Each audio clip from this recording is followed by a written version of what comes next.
Hi, everybody. Super excited to share our new iTool upgrade. This is just a really brief tutorial.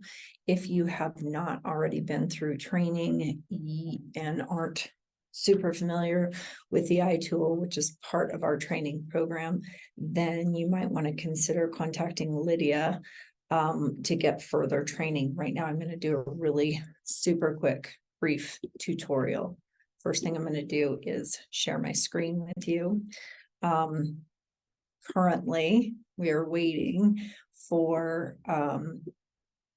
this new upgrade to go live. So you'll notice my address looks a little bit different up here.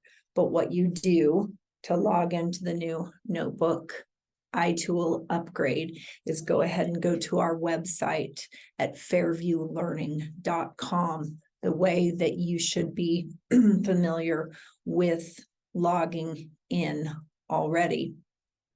Then you're going to go to my account. Sorry, I'm currently logged in, so I'm hitting log out, but you will be clicking log in and it will take you to your account login page.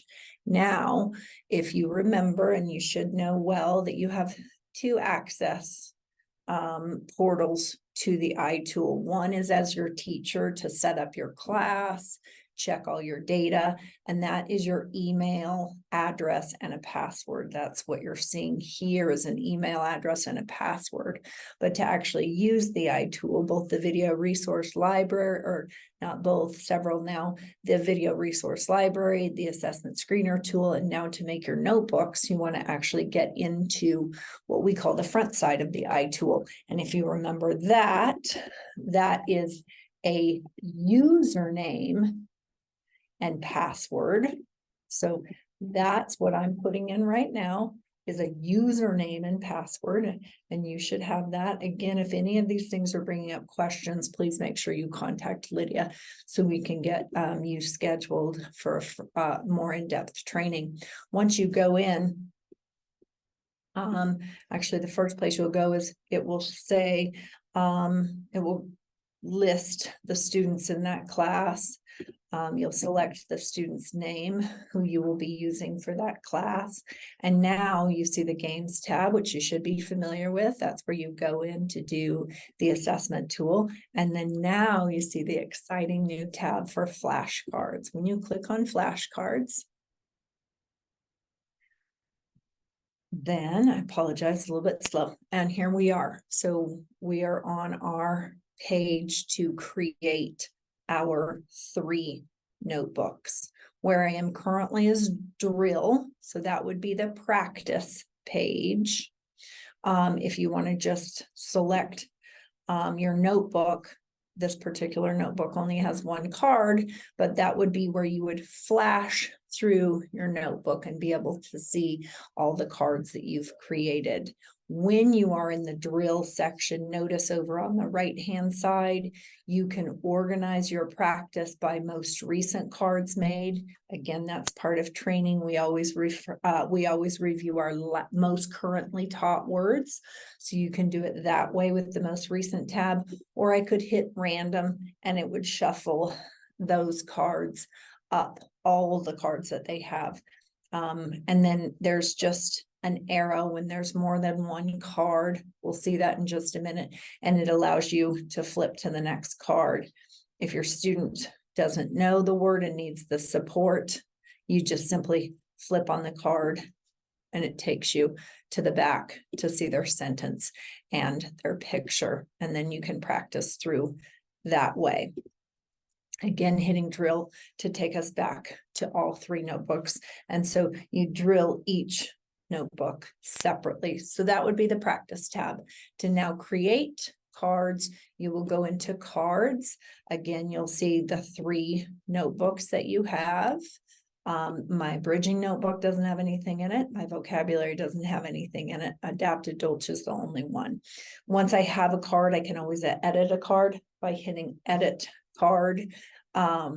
So if we need to change pictures, if that picture isn't resonating for our student in building that neural network, we can edit the card and change our picture if we need to. So here we are, we're going to create a new card. I'm going to go into the vocabulary section and let's create a new card. So over here on the right hand side, you'll see new card. And let's go ahead. This is vocabulary. So let's go ahead and type in single meaning vocabulary word. We'll do something simple like car. So sorry, when we're teaching a new word, we always show students the word first, ask them what they know. Now, you can do one of two things, which is to do the sentence first or a picture first. So I'm just going to go ahead and I would ask my student for a sentence. We're going to pretend the student said the car is red. Great, so that's my sentence. And now I want an image, which I have not yet found that I want to use. So I'm going to go into a Google search for a red car. I type it in, I hit images, and now I have all my options here my student can choose from. And now I'm going to show you two ways to paste. The first is to save image as, so I right clicked, I'm using a Mac, and I'm going to save image as. I don't even do a fancy name or anything like that. I just simply hit save. I know that it goes up here to my downloads. I'm going to go back to my Fairview card, and I am actually, you can select from your device if you want to search. I go right into my downloads tab. I know it's right there, and I just drop it right in, and there it is. And as soon as it's ready, the submit button turns blue and I hit it, and there is my card. Okay, so let's create another card, and we will do tree. We'll just create a quick sentence. The tree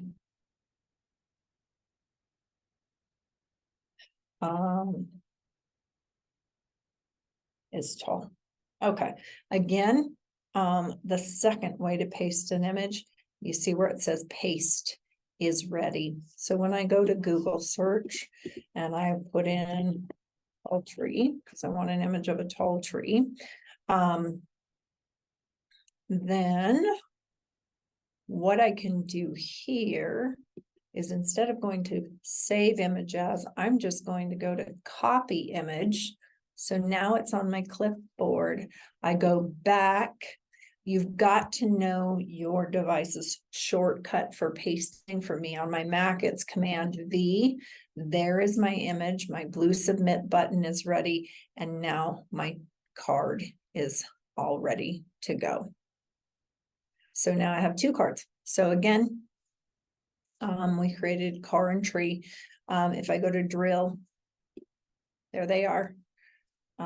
There's tree and there's car. And if I wanted, that's most recent. Obviously, I made the tree card second. That's why it's listed first. If I did random, there's only two cards there, so it's not really going to randomize it, but you understand that.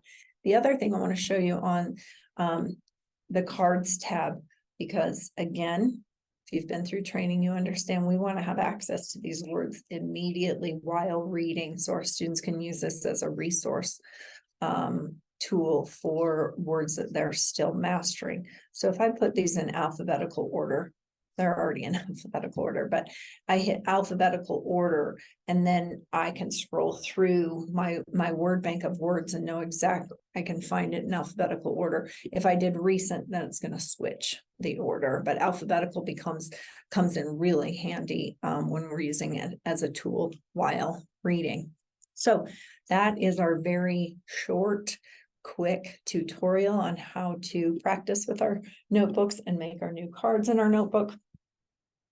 The next tutorial we'll be sending out shortly is how to add images to your own gallery and then paste on cards from there. So if you want to add photos to gallery, instead of when I made those cards, I just saved on my computer or copied an image and I it's just in downloads if it's on my computer, and otherwise I just pasted the image. It's not there for me to use in the future very readily.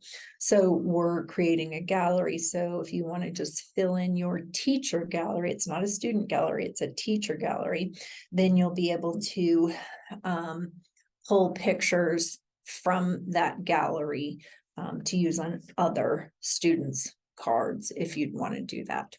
So that'll be coming later, but that is our basic tutorial for how to make cards and how to practice with our new digital notebooks. We're super excited. If anything, if you have any questions or you need any additional support, please feel free to reach out to Lydia in our office, and she will get you set up for more support. Thanks so much.